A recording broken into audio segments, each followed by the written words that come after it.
Hello and welcome back to the channel. Today we're actually starting something new. I wanted to make a series where we get enough money for a fully upgraded mansion and also check out all the new content in GTA Online. So we logged in and I got this cool new intro, or at least I think it's new because I've never seen it before. It's important to say that I haven't played GTA in a really long time, but honestly I think that's a good thing as well. During the intro I found out that our new character apparently starts with $4 million. And we also need to choose a career path. I decided to go with the executive career path. That gave me options for offices, cars, weapons, and a warehouse. I wanted to spend as much money as possible, but I didn't want to become overpowered too early. So I ended up choosing the Mazebank West office with a garage, the most expensive warehouse just to burn some money, a Shafter V12, and a regular pistol. After all that, I still had $828,100 left. Then I made this absolute abomination in the character creator, and yeah, I don't even know how to describe him. My guy woke up in a police station and we got a small movement tutorial. After that, we found our car and got in.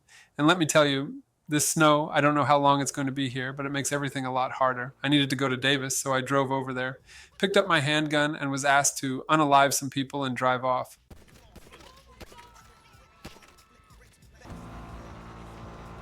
After that, I drove over to the office, got a small room tour, and named my office. I got on the computer and took a special cargo mission, mostly just to check it out and see if there was any money in it. I drove to collect medical supplies, picked them up from an RV for some reason, and delivered them to the warehouse. I immediately sold them just to make some money. I delivered the cargo, ranked up, stole a random car, and drove over to the casino to spin the daily wheel. Over here is Jack Roulette, a unique luxury and a remarkable... I got an introduction to the character there, spun the wheel, won 10,000 chips, lost everything at the slot machines immediately after, and walked out. It's important to mention that around this time, I checked the internet in-game and found the website that sells the mansions. And oh, the price. We needed around $18 million. So yeah, that was a bit of a reality check. I checked out some of the other websites as well, the ones selling cars and motorcycles, and then I went on the aircraft website. And that's where we got a little treat. We got a free helicopter. And that thing is worth a lot of money. So honestly, huge win there. After that, I decided to do an HSW race in a real race car. I had a few crashes, a couple near misses. But considering it was snowing, I think it went pretty well. The race took 7 minutes. 7. But I finished in time and got a free HSW upgrade, so it was actually worth it. I checked out the map a little more, called in my helicopter, and flew back down to the city. And very quickly learned that I absolutely cannot fly properly using a keyboard and mouse, or in general. Back at the office, I checked out a few more things on the computer and decided to collect some more supplies. So I went out, stole another RV, and drove it over to the warehouse.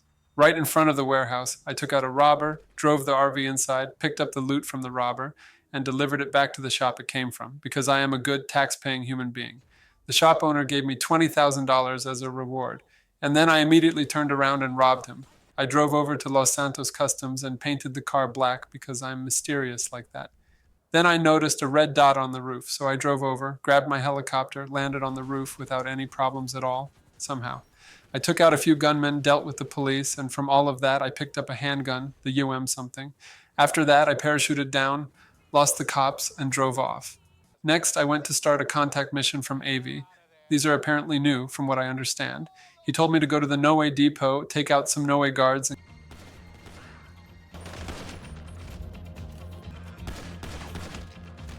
and get into a No-Way test pod. From there, you apparently control the cars remotely. I had to complete a few tasks for AV and basically ruin No-Way's reputation. So I destroyed some of their cars, smashed some billboards, and then headed back to the depot to finish off the rest of the cars, or taxis, or whatever they were. And that's where the first mission ended. After that, I drove over to a gun shop to buy a better rifle and some sticky bombs. Priorities. I also checked out some cars at Luxury Autos and very quickly realized that I was way too broke to even be thinking like that. After that reality check, I took another mission from AV. This time, I needed to meet with a No-Way contact, and I got to drive this really sick car. I drove him over to the cab depot next to the casino. I dropped him off, he walked inside, and the entire place exploded. So yeah, that escalated quickly. I lost the cops, and then we headed over to a hideout. I'm going to be honest, I didn't fully understand the plot of these missions because it was like 2 in the morning. So I just went with it. Suddenly, I had to take out everyone in the hideout. So that's exactly what I did. After that, I got out, stole an SUV, and it was actually one of the better cars I've driven in this game. From there, I drove over to a data center that I was told to hit next. There were a bunch more mercenaries waiting for me there, so I took them all out, stole some hard drives, and got the hell out of there. Of course, I got ambushed outside, but even though there were basically armies of them, I cleaned them out.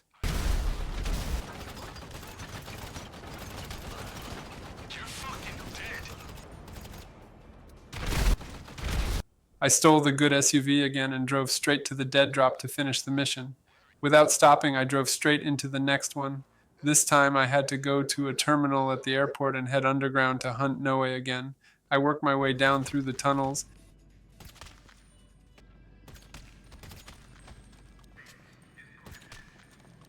Ended up getting on a train and hacked a panel to get it moving. The train stopped partway through the tunnel because I needed to take out a target. Took him out, picked up a briefcase, and immediately died. So I picked it up again, moved on, and found a motorcycle that was hidden there for me. I jumped on it, rode through the tunnels at lightning speed, got out of there, and delivered everything to the dead drop. After that, I checked out the armored Kuruma that was for sale.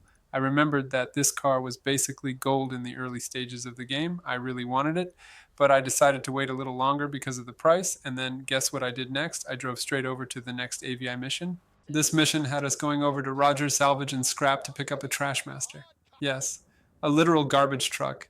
I drove it over to the Noe office, and my task was to find some document bags. To not raise suspicion, I had to start working a normal job by picking up trash bags. So yeah, I cleaned up the place, acted like I belonged there, and then went over to a fuse box and turned off the cameras. Once the cameras were down, I snuck over the fence, stole the document bags, put them in the trash master, and drove to the next No Way office. Same thing again. Picked up some trash, took out another fuse box, and somehow I suddenly got spotted. I don't even know how. I swear people in this game have eyes in the back of their neck. I grabbed the bags I needed, got out of there, and drove straight to the next No Way office. There I picked up some trash, hacked a keypad to get inside the office, took out some guards the sneaky way, and finally found the documents I was looking for. I got out, went straight back to the trash master, and then got asked to damage and fib van. So I did, and then I died. I went back, grabbed the documents again, fought off some police, and finally got everything into the back of the trash master. Now all I had to do was lose the cops. Goodbye! Which, surprisingly, was not that easy, especially in a massive trash truck. But somehow I managed it. I delivered everything to the dead drop and finished the mission. And because I apparently don't know how to stop, I went straight into the next one. This time I was told to get busted, so I did. They arrested me, and I ended up inside the fib building. While in there, I found a very conveniently placed manual on how to escape, which is just really thoughtful. I escaped, moved through the office, took out some guards, and found the hacking device. All that was left was hacking the fib database. So I snuck over there, got spotted immediately because, again, everyone has eyes in their neck. I cleaned out the rest of the guards, completed the hack, and made my way out, or at least to the roof, because, of course, there were even more guards waiting up there. I fought through them, got into a helicopter, and got out of there. Next, I had to go over to Avi to pick up the money and finally be done, or so I thought, because we immediately got rocketed in the ass, crashed on a beach, and found even more friends waiting for us. I used up the rest of my ammo, made my way to a jet ski, and rode it over to Avi's boat. I delivered everything I needed to, and finally got paid. We got $350,000 plus an additional $250,000 for completing it the first time. And yeah, that's it for this episode. If you enjoyed it, like and subscribe. I would really appreciate it. And please leave a comment letting me know what you want to see next. I want to post a lot of content in 2026, and I'm really eager to try out new games. Goodbye!